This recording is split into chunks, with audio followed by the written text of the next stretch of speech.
Hello hi everyone. ഇന്ന് എന്റെ കൂടെ ജോയിൻ ചെയ്യുന്നത് കൃഷ്ണപ്രിയ ആൻഡ് ബ്രിൻഡോ.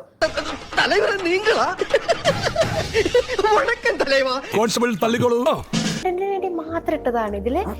ആക്ച്വലി 1% പോലും സത്യമില്ല. അവളുടെ ഐഡിയ ആണ് ഫുള്ള്. ഈ ടെസ്റ്റിംഗ് എന്നുള്ളത് എന്റെ ഐഡിയ ആണ്, പക്ഷെ ടിൻഡർ എന്നുള്ള കോൺസെപ്റ്റ് ആളുടെ ഐഡിയ ആണ്. ഏറ്റവും ഹേർട്ട് ചെയ്ത മെസ്സേജ് പറഞ്ഞാൽ ഞാൻ ആളെ ഭയങ്കര ഊറ്റിയെടുക്കുക, അല്ലെങ്കിൽ പിന്നെ ആൾക്ക് വരുന്നത് പറഞ്ഞാൽ യു ഡിസേർവ് ബെറ്റർ, ഇങ്ങനത്തെ ഒരു പെണ്ണല്ല, ആൾ നിങ്ങനെ ലിറ്ററലി യൂസ് ചെയ്യാണ്, നിനക്ക് മനസ്സിലാവുന്നില്ലേ, അങ്ങനത്തെ ആൾക്ക് അങ്ങനത്തെ മെസ്സേജ് അറിയാം. എനിക്ക് ലിറ്ററലി എന്നെ ചീത്ത വെച്ചിട്ട് വരുന്നത്. നിനക്കൊന്നും നാണല്ലേ ഇങ്ങനെ ഒരാൾക്ക് ആളുടെ ഊറ്റിയെടുത്ത് ജീവിക്കാൻ? ആക്ച്വലി അങ്ങനെ ഞാൻ ഇതുവരെ ക്യാഷ് വൈസോ അങ്ങനെ ഒന്നും ചെലവാക്കിയിട്ടില്ല. ഞങ്ങൾ എപ്പോഴും ബില്ല് സ്പ്ലിറ്റ് ചെയ്യുക ചെയ്യുന്നത്. നമുക്കറിയാലോ.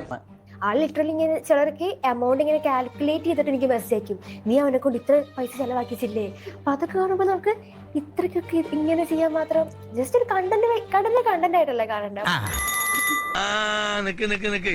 ഏത് റൂട്ടിലേക്കാ വണ്ടി തിരിക്കണേന്ന് എനിക്കിപ്പോ മനസ്സിലായി. അപ്പൊ ഇങ്ങനൊക്കെ ചെയ്യുമ്പോ ഫസ്റ്റ് ഒക്കെ ഒരു വിഷമം തോന്നിയിരുന്നു, പിന്നെ അത് ശീല. ഇപ്പോഴും ആ ഷോക്ക് എനിക്ക് മാറിയിട്ടില്ല. ഈ വീഡിയോ വൈറലായ സമയത്ത് ഞാൻ കൊച്ചിയിലായിരുന്നു. അപ്പം വീട്ടിൽ ഞാൻ പോയപ്പോൾ ഓഫ് കോഴ്സ് മമ്മിയാണെങ്കിൽ എന്നോട് പറഞ്ഞു, എന്തുകൂടെ കാണിച്ചു വെച്ചേക്കുന്നത്, നാട്ടുകാരിൽ എന്തൊക്കെയാ പറയുന്നതെന്ന് ചോദിച്ചു. അപ്പം ഞാൻ ഇവിടെ പറഞ്ഞു, മമ്മി ഇത് കണ്ടന്റ് മാത്രമാ, പ്രത്യേകിച്ച് വേറെ ഒന്നും ഇല്ല. അത് നല്ലതാ, പരിചയമുള്ളവരെ തന്നെ ഉഞ്ചിക്കുന്നത് നല്ലതാ. അങ്ങനെ മമ്മിയെ പറഞ്ഞ് മനസ്സിലാക്കിയപ്പം അവരെല്ലാം കൂളായി. ഓക്കെ. ബന്ധുക്കള് അങ്ങനെ കുറെ പരിപാടിയില്ല. അവരിങ്ങനെ ഇടയ്ക്ക് നമ്മോട് ഞാൻ ചോദിക്കും, മോള് ഇത്രയൊക്കെ പഠിപ്പിച്ചിട്ട് മോൾ എന്തെങ്കിലും നടക്കുന്നത് അമ്മ. അത് ചിലപ്പോ എനിക്ക് അമ്മ ഇങ്ങനെ എന്നോടൊന്ന് പറയും, അവരിങ്ങനെ ചോദിച്ചു ഇവരിങ്ങനെ ചോദിച്ചു. അപ്പൊ ചെറുപ്പം ഇങ്ങനെ ഹേർട്ടാവാറുണ്ട്. ഒന്ന് കരഞ്ഞൂടെ നിനക്ക്, ആരും കാണാതെ? കാരണം നമ്മുടെ പാരന്റ്സിന് ഇല്ലാത്ത വിഷമാണ് ഇവർക്ക്. എല്ലാ ബില്ലും ഒരു ഡേറ്റിംഗ് കഴിഞ്ഞാൽ എൻഡ് ഓഫ് ദി ഡേ നമ്മൾ ഇരുന്നിട്ട് ആളെ എത്രക്ക് ജി പേ ചെയ്തു, ഞാൻ എത്ര ജി പേ ചെയ്തു, ടോട്ടൽ കാൽക്കുലേറ്റ് ചെയ്ത് അത് നമ്മൾ സ്പ്ലിറ്റ് ചെയ്യും. എന്നിട്ട് ആളെ നിങ്ങൾ കൂടുതൽ പൈസ ചെലവാക്കണമെങ്കിൽ ഞാൻ ലിറ്ററലി ആൾക്ക് അയച്ചു കൊടുക്കും. പണി പാടുന്നെനിക്ക് തോന്നുന്നു.